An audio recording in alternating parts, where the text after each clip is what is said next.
नमस्कार दोस्तों, जैसा कि आप जानते हैं एसएससी जीडी की 25,000 से ज़्यादा वैकेंसीज का नोटिफिकेशन जारी हो चुका है। तो अब मैं आप लोगों को बताने वाला हूं कि इसमें मैथ्स में आपको क्या क्या पढ़ना होता है। प्रत्येक सब्जेक्ट का अलग अलग सिलेबस मैं आपको बताऊंगा, तो आप इस चैनल पर जुड़े रहिएगा। कल रीजनिंग और हिंदी का सिलेबस भी अपलोड हो जाएगा और मैथ्स में क्या क्या आता है, कौन कौन से चैप्टर इंपॉर्टेंट हैं, क्या क्या पढ़ना है, सारी चीज़ें मैं आपको बताऊंगा। आप चाहें तो स्क्रीनशॉट भी ले सकते हैं और इसकी पीडीएफ भी डाउनलोड कर सकते हैं सेल्फ एजुकेशन एजे से। चलिए तो आगे बढ़ते हैं। देखिए जीडी में अगर मैं बात करूं तो टोटल 4 सेक्शन होते हैं, मैथ, रीजनिंग, इसके अलावा आपका हिंदी या इंग्लिश में से कोई एक करना होता है और दूसरा जीके और जीएस।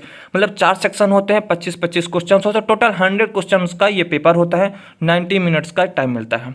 तो मैथ्स की अगर मैं बात करूं तो अगर आपको मैथ से डर लगता है, आपको लगता है कि सर मैथ्स तो मेरा बहुत वीक है, आपको बिल्कुल घबराना नहीं है। अगर आपने 2 महीने भी, क्योंकि अभी 2 महीने तो कम से कम आपको मिल रहे हैं, 2 महीने भी अगर आपने अच्छे से पढ़ाई कर ली तो आपका मैथ्स जीरो हो या बिल्कुल ना आता हो, आप बहुत ही शानदार सीख सकते हो।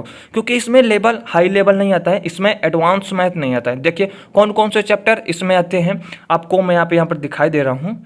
इसका आप चाहे तो स्क्रीनशॉट भी ले सकते हैं। देखिए सबसे अच्छी बात कि अगर आपको algebra, trigonometry, geometry, height and distance, ऐसे चैप्टर से अगर आपको डर लगता है, अगर आपको लगता है सर ये चैप्टर मुझे नहीं आते, तो बिल्कुल घबराना नहीं है, क्योंकि इसमें ये आता ही नहीं है। ठीक है, इसमें अरिथमेटिक आता है और एडवांस के कुछ टॉपिक्स तो मैं आपको बताता हूँ, जैसे कि रेशियो एंड प्रोपोर्शनल, अनुपात समानुपात, परसेंटेज मतलब प्रतिशत, लाभ हानि, समय दूरी, ट्रेन, नवधारा, मिश्रण, सिंपल इंटरेस्ट, कंपाउंड इंटरेस्ट, साधारण ब्याज, चक्रवृद्धि ब्याज, साझेदारी और औसत, टाइम एंड वर्क, समय कार्य, चेन रूल मतलब मिश्रण अनुपात, नलटंकी, डीआई, डेटल इंटरप्रिकेशन, सिंप्लीफिकेशन, स्टैटिक्स जिसको सांख्यिकी बोलते हैं, number system, LCM, HCF, decimal fraction, mensuration मतलब 2D और 3D दोनों आ जाते हैं, क्षेत्रमिति और एज मतलब आयु। इतने चैप्टर आपको इसमें पढ़ने हैं बस। और ये सारे चैप्टर जो हैं काफ़ी आसान होते हैं। कोई भी अगर बिगनर है, अभी से अगर शुरू करेगा, आराम से वो सारी चीज़ें सीख सकता है। मैं 2 दिन बाद एक स्पेशल लेक्चर लेकर आ रहा हूँ जिसमें आपको पूरा पेपर सॉल्व करवाऊँगा।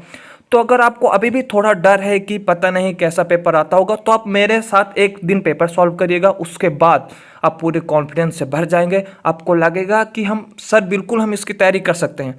तो मैं आपको बस इतना ही कहूँगा कि बिल्कुल मत घबराइए।